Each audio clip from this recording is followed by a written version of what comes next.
Hello student, अब हम आज के इस सेशन में कंपनी अकाउंट के पार्ट 2 को पढ़ेंगे। अब पार्ट 1 यानी कि इसके पहले हमने पढ़ा कि कंपनी क्या होता है, कितनी तरह का होता है और उसके फीचर्स क्या होते हैं। अब हम पढ़ेंगे कि share capital, classification of share capital के बारे में।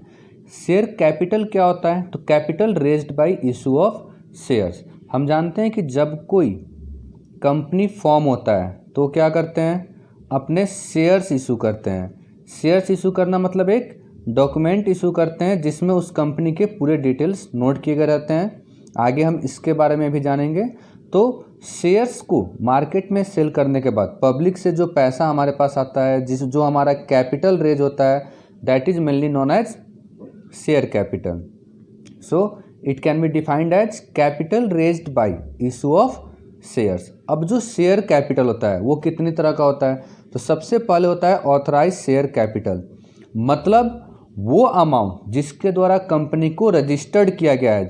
आपने पढ़ा था कि रजिस्ट्रेशन ऑफ कंपनी यानी कि इनकॉर्पोरेशन ऑफ कंपनी। तो रजिस्ट्रेशन के टाइम में कंपनी को अपना कैपिटल शो करना पड़ता है कि हमारे यहाँ कितने कैपिटल से उस बिजनेस को या उस कंपनी को हम स्टार्ट कर रहे हैं, और वही कैपिटल जो कि रजिस्टर्ड किया गया है गवर्नमेंट के अंडर में, वो कहलाता है हमारा authorise share capital. Means maximum amount of share capital. इससे ज़्यादा पैसा नहीं हो सकता, आप इससे ज़्यादा अपना फंड अरेंज नहीं कर सकते। ठीक है, चूँकि रजिस्टर्ड कर चुके हैं आप, ऑथराइज शेयर कैपिटल कहलाएगा वो। आइए आपको बात समझ में। यानी कि एक कंपनी जितने अमाउंट से अपने आप को गवर्नमेंट के अंडर में रजिस्टर्ड करता है वो कहलाता है ऑथराइज्ड शेयर कैपिटल। जैसे मान लीजिए कि कंपनी ने 1 lakh shares at the rate of ₹100, यानी उसका टोटल शेयर कैपिटल कितना हो जाएगा? 10 करोड़ रुपीज़। तो ये जो 10 करोड़ रुपीज़ है ये कहलाएगा हमारा शेयर कैपिटल, जो कि गवर्नमेंट के अंडर में रजिस्टर्ड किया गया है। अब जो शेयर कैपिटल यानी कि ऑथराइज्ड शेयर कैपिटल होता है उसे 2 पार्ट में डिवाइड किया गया है, इशूड कैपिटल और अनइशूड कैपिटल। इशूड कैपिटल मतलब जो पब्लिक को हम सेंड करते हैं, यानी कि which is offer to the public for subscription, that is known as issued capital. Offer to the public for subscription. जैसे हमारे पास कितने शेयर्स थे? 1 लाख शेयर के अकॉर्डिंग हमने रजिस्टर्ड किया, और मार्केट में कितना हमने शेयर भेजा? 80,000 शेयर्स ओनली, और 20,000 हम अपने पास रिजर्व रख लेते हैं, जिसे हम कहते हैं अनइशूड कैपिटल। यानी कि ऑथराइज्ड शेयर कैपिटल में से जितने शेयर्स हम मार्केट में सेंड करते हैं, पब्लिक को सेंड करते हैं, सेल करने के लिए लगाते हैं, that is mainly known as issued capital. और जो कंपनी अपने पास रिजर्व रख लेता है दैट इज अनइशूड कैपिटल। क्योंकि हम लोग ऑलरेडी 1 लाख शेयर से ही कंपनी के रजिस्टर्ड कर चुके हैं, तो हम आज 80,000 इशू कर दिए और 20,000 को रिजर्व रखते हैं कि फ्यूचर में अगर फिर हमें नीड होता है तो हम उस समय उसे इशू कर सकें। समझ में आई बात आपको? ऑथराइज्ड कैपिटल 2 पार्ट में डिवाइडेड है, इशूड कैपिटल और अनइशूड कैपिटल। इशूड कैपिटल कहलाता है जितने शेयर्स कंपनी मार्केट में इशू करता है सेल करने के लिए, और जो कंपनी अपने पास रिजर्व रखता है उसे कहते हैं अनइशूड कैपिटल। अब ये जो इशूड कैपिटल है उसे भी 2 पार्ट में डिवाइड किया गया है, subscribed capital, unsubscribed capital. Subscribed capital means actually subscribed by public, और unsubscribed capital not subscribed by the public. हमने समझा क्या कि ऑथराइज्ड कैपिटल में से यानी कि 1 लाख शेयर में से कंपनी ने मार्केट में कितना सेल किया? 80,000 शेयर्स को। अब जरूरी नहीं कि जो 80,000 शेयर्स मार्केट में भेजा गया वो पूरा का पूरा सेल हो जाए, उससे कम हो सकता है, ज़्यादा हो सकता है। नहीं सॉरी, ज़्यादा तो नहीं हो सकता, क्योंकि मार्केट में हम 80,000 शेयर्स ही सेल करने के लिए भेजे हैं। अगर ज़्यादा आता है तो हम उसके पैसे को रिटर्न कर देते हैं, या फिर उससे रिलेटेड कुछ अकाउंटिंग ट्रीटमेंट होता है जो आगे के वीडियो में हम शेयर करेंगे। तो सिंपली हम समझें कि इशूड कैपिटल में से जितने शेयर्स पब्लिक ने परचेज किया वो सब्सक्राइब्ड कैपिटल, और जितना सब परचेज नहीं किया उसे हम लोग अनसब्सक्राइब्ड कैपिटल कहते हैं। जैसे 80,000 मार्केट में शेयर भेजा गया, 50,000 परचेज किया 100 रुपीज़ का, तो हमारा सब्सक्राइब्ड कैपिटल कितना होगा? 50,000 इंटू 100 यानी कि 50 लाख रुपीज़। और 30,000 शेयर्स पर हमें पैसा नहीं मिला तो ये हमारा अनसब्सक्राइब्ड कैपिटल कहलाएगा, जिसे पब्लिक ने अभी तक परचेज नहीं किया, यानी कि 30,000 into 100 equal to 30 lakh rupees का कैपिटल हमारा अनसब्सक्राइब्ड कैपिटल कहलाएगा। अब जो सब्सक्राइब्ड कैपिटल है उसमें भी दो पार्ट में डिवाइड किया गया है, पहला कॉल्ड अप कैपिटल और दूसरा uncalled up capital. Called up capital क्या हुआ, जैसे देखिए कभी कभी कंपनी क्या करता है कि इसके शेयर्स जो थे वो 100 रुपीज़ के थे, कंपनी ने फ़िलहाल पब्लिक से मात्र 70 रुपीज़ ही मांगा। उसने कहा कि भाई आप अभी हमें 70 रुपीज़ दे दो और जब हमें ज़रूरत पड़ेगी तब हम आपसे और पैसा मंगा लेंगे। तो जितना पैसा उसने डिमांड किया, जब मार्केट में शेयर उसने इशू किया उस समय जितना पैसा डिमांड किया, जैसे कि आप देख रहे हैं कि 50,000 शेयर्स पर अगर 70 रुपीज़ का ही डिमांड करता है तो ये कहलाएगा कॉल्ड अप कैपिटल। और कितना बच गया, 100 में से 70 इसने मार्केट में कॉल्ड अप कर दिया तो 30 बच गया, ये कहलाएगा अनकॉल्ड कैपिटल। यानी कि कंपनी के पास 100 रुपये वाले शेयर्स थे, कंपनी ने मात्र 70 रुपीज़ के हिसाब से ही शेयर्स का डिमांड किया तो वो कॉल्ड अप कैपिटल, और जितने शेयर्स को उसने अभी तक डिमांड नहीं किया है that is mainly known as uncalled up capital. ठीक है, तो 35 लाख रुपीज़ हमारा कॉल्ड अप कैपिटल हुआ और 15 लाख रुपीज़ हमारा अनकॉल्ड अप कैपिटल हुआ।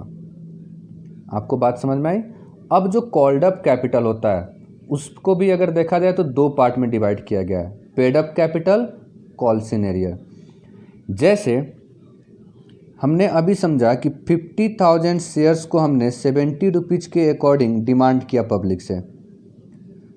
चलिए, हमको जितने भी लोगों को डिमांड किया उन सब ने अप्लाई कर दिया, शेयर्स परचेज कर लिया, लेकिन ये ज़रूरी नहीं कि ये 70 रुपीज़ पूरा आपको मिल ही जाए, क्योंकि कंपनी दो पार्ट में इसको मांगता है, एक एप्लीकेशन के टाइम में और एक होता है अलॉटमेंट। जैसे आप मान लीजिए किसी स्कूल में अप्लाई करते हो, तो आप जब अप्लाई करते हो किसी भी स्कूल में तो आपका सिचुएशन क्या होता है, आप पहले एप्लीकेशन परचेज करते हो, उसके बाद आप एडमिशन लेते हो वहाँ पे। तो सेम वे उसी तरीके से कंपनी भी क्या करता है, पहले अपना एप्लीकेशन मार्केट में सेल करता है। जैसे मान लीजिए कि एप्लीकेशन के लिए उसने बोल दिया कि 50 रुपीज़ के हिसाब से आप दो और बाकी 20 रुपीज़ के हिसाब से, यानी कि कंपनी ने कहा कि पहले आप अप्लाई करो और 50 रुपीज़ के अकॉर्डिंग पेमेंट करो और फिर जो पैसा बचता है 20 रुपीज़ के हिसाब से आप मुझे बाद में दे देना। ठीक है, तो 50,000 इंटू 70 यानी कि 35 रुपये का डिमांड किया। लेकिन ये ज़रूरी नहीं कि जितने भी शेयर्स आप खरीद लिए, जैसे मान लीजिए कि ए ने 49,000 शेयर्स खरीदा और एक पर्सन ने 1,000 शेयर्स खरीदा, तो फर्स्ट टाइम में 50,000 इंटू 50 के अकॉर्डिंग सब ने पेमेंट कर दिया। ठीक है, एप्लीकेशन का काम हो गया। लेकिन जब 1,000 जो था उसने केवल एप्लीकेशन यानी कि अप्लाई किया, लेकिन जब अलॉटमेंट का टाइम आया तो उसके पास पैसे नहीं थे कि वो पेमेंट कर सके ये 20 रुपीज़ के हिसाब से। ठीक है, तो हमारा पेड अप कैपिटल क्या कहलाएगा, जितना एक्चुअल अमाउंट हमको रिसीव हो रहा है, यानी कि part of called up capital share holders है पेड। जैसे 49,000 शेयर होल्डर्स ने 70 रुपीज़ के अकॉर्डिंग इतना पेमेंट कर दिया, 34,30,000, और एक शेयर होल्डर यानी कि एक आदमी जिसने कि 1,000 शेयर्स परचेज किया था उसने 50 रुपीज़ के अकॉर्डिंग हमें पेमेंट कर दिया, लेकिन 20 रुपीज़ पर हमें पेमेंट नहीं दे सका, तो वो कहलाएगा हमारा कॉल्सन एरियर। बात समझ में आई आपको, यानी कि कंपनी ने जितना अमाउंट कॉल किया यानी कि 70 रुपीज़ 50,000 शेयर्स पे, उसमें से 49,000 शेयर्स ने 70 रुपीज़ के अकॉर्डिंग दिया और 1,000 शेयर 50 रुपीज़ के अकॉर्डिंग 50,000 ही हमें रिसीव हुआ, तो ये कहलाएगा हमारा पेड अप कैपिटल, और जो पैसा हमें रिसीव नहीं हुआ वो कहलाएगा हमारा कॉल्सन एरियर। ठीक है, अब ये जो अनकॉल्ड अप कैपिटल है हमारा, ये तो हमने कॉल्ड अप कैपिटल के बारे में समझा। अनकॉल्ड अप कैपिटल का जो पार्ट है रिजर्व्ड कैपिटल कहलाता है, और रिजर्व्ड कैपिटल क्या होता है, part of uncalled capital which will be made on winding of the company. यानी कि ये जो 15 लाख रुपीज़ था हमारा, जो कि कंपनी ने अभी तक डिमांड नहीं किया था, ये केवल कंपनी बंद होने के टाइम में यानी कि वाइंडिंग अप के टाइम में ही इस अमाउंट को डिमांड करेगा, उससे पहले नहीं कर सकता जब उसने उसे छोड़ दिया हो तो। ठीक है, तो उसे हम रिजर्व कैपिटल अकाउंट में ट्रांसफ़र कर देते हैं। आपको बात समझ में, चलिए एक बार रिवीजन कर लेते हैं। शेयर कैपिटल क्या होता है, शेयर कैपिटल मतलब capital raise by issue of shares. यानी कि एक कंपनी जितने शेयर से रजिस्ट्रेशन कराता है वो ऑथराइज शेयर्स, उसमें से जितने शेयर्स वो मार्केट में इशू करेगा वो इशूड कैपिटल, और जितना कंपनी ने रजिस्ट्रेशन कराया था वो ऑथराइज्ड कैपिटल, इसमें से जितना उसने मार्केट में सेल करने के लिए भेजा that is known as issued capital, और जो कंपनी अभी तक अपने पास रखा है, रिजर्व रखा है, that is unissued capital. Issued capital में से कंपनी जैसे 80,000 शेयर्स था तो इसमें से 50,000 सब्सक्राइब्ड हुआ और 30,000 अनसब्सक्राइब्ड, यानी कि जितना पब्लिक ने इसे परचेज किया वो सब्सक्राइब्ड कैपिटल, और जो शेयर्स पब्लिक ने परचेज नहीं किया वो कहलाएगा अनसब्सक्राइब्ड कैपिटल। अब सब्सक्राइब्ड कैपिटल में से भी जितना अमाउंट, यानी कि 100 रुपीज़ वाले शेयर्स में से अगर 70 रुपीज़ के अकॉर्डिंग कंपनी डिमांड करता है then it is known as called up capital, और जो कंपनी ने डिमांड नहीं किया वो अनकॉल्ड अप कैपिटल। अब कॉल्ड अप कैपिटल में से जितना पैसा हमें रिसीव होगा, यानी पब्लिक ने जितना पेमेंट किया वो पेड अप कैपिटल, और जो पैसा हमें रिसीव नहीं हुआ वो कॉल्स इन एरियर कहलाएगा। और अनकॉल्ड अप कैपिटल को ही हम रिजर्व कैपिटल कहते हैं, जो कि कंपनी वाइंडिंग अप के टाइम में, यानी कि कंपनी बंद होने के टाइम में ही इसका डिमांड करता है। तो आई होप आपको ये शेयर कैपिटल के बारे में समझ में आ गया होगा। अब हम इसके आगे कुछ इसके टर्मिनोलॉजी के बारे में बातचीत करेंगे। Now some important terms used in accounting for share capital. The first is minimum subscription. It is number of shares on which amount received is sufficient to commence business, यानी कि वो अमाउंट, जैसे मान लीजिए कि अगर हमें अपने कंपनी को 10 करोड़ से रजिस्टर्ड किया बट हमें अभी 8 करोड़ रुपीज़ की ही नीड है, तो हम पब्लिक को इतना ही इशू करेंगे, इतने ही अमाउंट के लिए हम शेयर्स को सेल करते हैं जितने पर हम बिजनेस को स्टार्ट कर सकते हैं, that is known as minimum subscription. Second, prospectus. It is an invitation to public for subscription of shares, यानी कि जब कंपनी अपने आप को रजिस्ट्रेशन कराने जाता है तो उस समय उसे कंपनी का पूरा डिटेल नोट करना होता है, that is known as prospectus. Third is share capital, यानी कि capital raised by issue of shares is called share capital. जो हम शेयर्स को इशू करके जो अर्निंग करते हैं वही कहलाता है हमारा share capital. The fourth is reserve capital. अब यहाँ देखिए, रिजर्व कैपिटल और कैपिटल रिजर्व, इन दोनों के डिफरेंस को आपको समझना बहुत ही जरूरी है। Reserve capital, it is the part of uncalled capital which the company reserves to be called only upon winding up of a company, while capital reserve is it is a capital profit not available for distribution as dividend। इसको ध्यान से समझेंगे। जैसे मान लीजिए कि हमारे पास 5 lakh rupees का कैपिटल था, ठीक। 5 लाख में से कंपनी ने 4 लाख का कैपिटल मार्केट में इशू किया, कॉल किया, और 1 लाख रुपीज़ के लिए इसने डिमांड नहीं किया। इसको अपने पास फ्यूचर पेमेंट्स के लिए, फ्यूचर रिसिप्ट्स के लिए या फ्यूचर में कैपिटल रेज करने के लिए रिजर्व रखा, तो ये अमाउंट कहलाएगा रिजर्व कैपिटल, यानी कि अनकॉल्ड कैपिटल। कंपनी जिस अमाउंट को अभी तक कॉल नहीं किया है that is known as reserve capital. अब मान लीजिए कंपनी को, जब कंपनी चलाया जा रहा है, 5 लाख रुपीज़ था इसका, इस पर प्रॉफिट इसको हुआ 50,000 रुपीज़ का। ये मान लीजिए कि इस सिचुएशन में कंपनी को बहुत ही अच्छा प्रॉफिट हुआ, तो कंपनी क्या करेगा, 10,000 रुपीज़ को अपने पास रख लिया और 40,000 रुपीज़ को एज डिविडेंड शेयर्स होल्डर्स के बीच में डिस्ट्रीब्यूट कर दिया। तो प्रॉफिट के पार्ट से जो पैसा रखा ये कहलाता है हमारा कैपिटल रिजर्व। बात समझ में आई आपको? यानी कि कॉल्ड अप कैपिटल, जितने कैपिटल था उसमें से जितना कैपिटल के लिए मार्केट में डिमांड नहीं किया वो कहलाएगा हमारा रिजर्व कैपिटल, और हमारे प्रॉफिट में से जिस पार्ट को फ्यूचर के लिए बचा कर रख लिया जाता है वो कहलाता है हमारा कैपिटल रिजर्व। इस दोनों के डिफरेंस को समझना आपको बहुत ही ज़रूरी था। आई होप आपको रिजर्व कैपिटल और कैपिटल रिजर्व के बीच डिफरेंस समझ में आ गया होगा। अब हम इसके बात करेंगे शेयर्स के बारे में। शेयर्स क्या होता है? कंपनी अपने कैपिटल को छोटे छोटे यूनिट्स में डिवाइड कर देती है। जैसे मान लीजिए कि अगर आपको 1,000 रुपये की ज़रूरत हो और आपके पास 100 रुपीज़ के नोट हो, तो टोटल कितने नोट होंगे? 10 नोट होंगे। तो ये जो नोट है यानी कि करेंसी जो है हमारा, इसी तरह से हमारा शेयर होता है, जिसकी वैल्यू अगर कंपनी 100 रुपीज़ वाले शेयर इशू करे तो इसकी वैल्यू क्या होगी? 100 रुपीज़। ठीक है, तो ये कहलाएगा हमारा शेयर, जो कि एक डॉक्यूमेंट होता है। यहाँ पर कंपनी का नाम, एड्रेस, उसका टोटल डिटेल लिखा हुआ रहता है। ठीक है। तो शेयर को हम क्या बोल सकते हैं कि small unit of the capital of a company.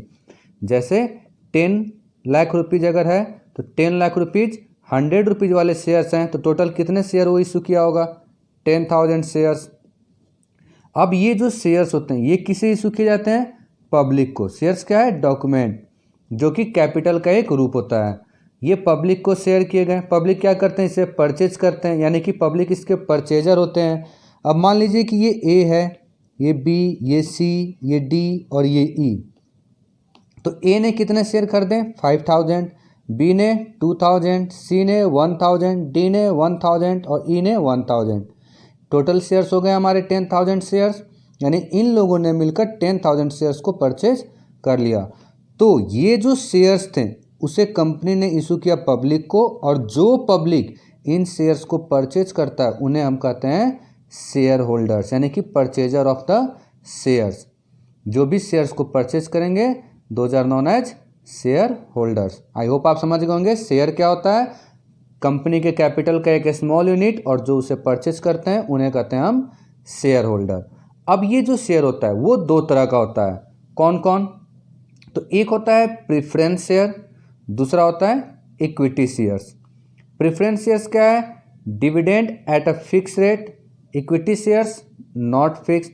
यानी कि सिंपल वे में समझे अगर, तो प्रेफरेंस शेयर वो शेयर्स होते हैं जिस पर डिविडेंड फिक्स होता है।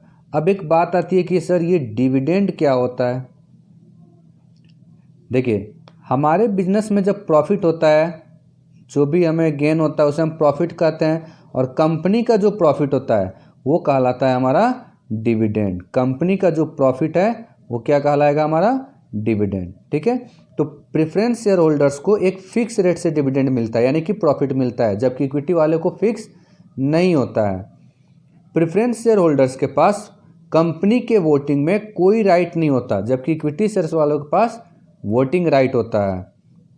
प्रेफरेंस शेयर्स कंपनी के मैनेजमेंट में कभी भी पार्टिसिपेट नहीं कर सकते हैं, जबकि उस कंपनी को चलाने के लिए जो मैनेजमेंट होता है उसमें इक्विटी शेयर होल्डर्स होते हैं, प्रेफरेंस शेयर्स नहीं होते हैं। Preference shares right to return of capital in the case of winding up. जब कंपनी को बंद किया जाता है तो उस समय सबसे पहले जो प्रॉफिट दिया जाता है या सबसे पहले जो कैपिटल पेड किया जाता है वो प्रेफरेंस शेयर होल्डर्स को दिया जाता है, और जो बाद में होता है उन्हें इक्विटी शेयर होल्डर्स को। तो आप इस सिचुएशन में सोच रहे होंगे कि सर प्रेफरेंस शेयर वाले तो मैनेजमेंट भी कर रहे हैं, इनके पास एक फिक्स रेट से प्रॉफिट भी मिल रहा है, साथ ही साथ वाइंडिंग के टाइम में इनका कैपिटल इनको पहले मिल जा रहा है, तो इक्विटी वालों को क्या फ़ायदा। देखिए बहुत सिंपल तरीके से समझिए, अगर हम कहें कि कंपनी में 50 रुपीज़ का प्रॉफिट हुआ और प्रेफरेंस शेयर वालों को फिक्स्ड है 30 रुपीज़, तो नॉर्मल सी बात है 30 मिलेगा प्रेफरेंस को और 20 मिलेगा इक्विटी वालों को। अब आप सोच रहे हैं सर यहाँ तो कम मिला इक्विटी वालों को, थोड़ा रुकिए देखिए, 30 रुपीज़ मिला प्रेफरेंस वालों को, फिक्स्ड था, ठीक है, 20 मिला यहाँ पर। अब मान लीजिए कि प्रॉफिट हुआ 40 या 30 रुपीज़ का, तो ये तो पूरा मिल जाएगा प्रेफरेंस वालों को, इक्विटी वाले को कुछ नहीं मिला। लेकिन सॉरी, अगर कंपनी में 100 रुपीज़ का प्रॉफिट होता है तब भी इन्हें कितना मिलेगा, 30, और इस बार इक्विटी वालों को मिलेगा 70 रुपीज़ प्रॉफिट। आई आपको बात समझ में। चूँकि देखिए इक्विटी शेयर होल्डर्स क्या होते हैं, मैनेजमेंट का काम कर रहे हैं, उनके हाथ में है कि कंपनी को इम्प्रूव कराए या नीचे ले जाए, तो इसलिए इक्विटी शेयर होल्डर्स को एक फिक्स रेट नहीं होता, जबकि प्रेफरेंस वालों को एक फिक्स्ड रेट होता है। आई होप आप समझ गए होंगे। अब ये जो प्रेफरेंस शेयर है उन्हें कई पार्ट में डिवाइड किया गया है, जिसमें सबसे पहला पार्ट आता है cumulative and non cumulative preference shares. तो holders entitled to receive arrears of dividend before any dividend is paid on equity shares. यानी कि इक्विटी शेयर, जैसे कि आप प्रेफरेंस शेयर्स के बारे में समझें कि एक फिक्स्ड रेट से उन्हें प्रॉफिट मिलता है, तो वही बात यहाँ कह रहा है कि कम्युलेटिव वालों को क्या होता है, receive arrears of dividend before any dividend is paid on equity share. जैसे मान लीजिए 50 रुपीज़ का प्रॉफिट हुआ, प्रेफरेंस शेयर होल्डर्स को हम गारंटी दिए थे कि आपको 60 रुपीज़ मिलेगा, ये इसका फिक्स्ड था। कितना कम हुआ, 10 रुपीज़, चलो भाई 18-19 में कम पड़ गया, जब 1920 का सेशन होगा तो यहाँ प्रॉफिट हुआ 120 रुपीज़ का, इसमें से 50 दे दिया हमने प्रेफरेंस वालों को जो फिक्स्ड था, और जो ये 10 रुपये बाकी था, ये 10 रुपया भी सबसे पहले प्रेफरेंस शेयर वालों को दिया जाएगा और तब जाकर हम इक्विटी शेयर वालों को पेमेंट करेंगे। यानी कि यहाँ इसका क्या मतलब हुआ कि अगर प्रीवियस ईयर में प्रेफरेंस शेयर्स वालों को जितना प्रॉफिट देना था उसमें से कुछ पैसा अगर बच जाता है, हम उन्हें प्रॉफिट नहीं दे पाते हैं, तो नेक्स्ट ईयर उनका पेमेंट करते वक्त सबसे पहले उनका जो एरियर रह गया था पिछले साल उसको पेमेंट करेंगे, और तब जो पैसा बचेगा उस पैसे को हम इक्विटी शेयर होल्डर्स वालों को पेमेंट करेंगे। हम बात समझ गए। कम्युलेटिव का मतलब क्या हुआ कि जिनको अपने एरियर्स को पाने का राइट सबसे पहले होता है। ठीक है। अब participating and non participating, in addition to the fixed preference dividend carry a right to participating in the surplus profit. जैसे मान लीजिए कि 200 रुपये का प्रॉफिट हुआ, इसमें से फिक्स था कि प्रेफरेंस वालों को 50 मिलेगा, उसके बाद था कि इक्विटी वालों को मिनिमम आपको 80 रुपीज़ दे दीजिए, अभी भी कितना बचा 70 रुपीज़।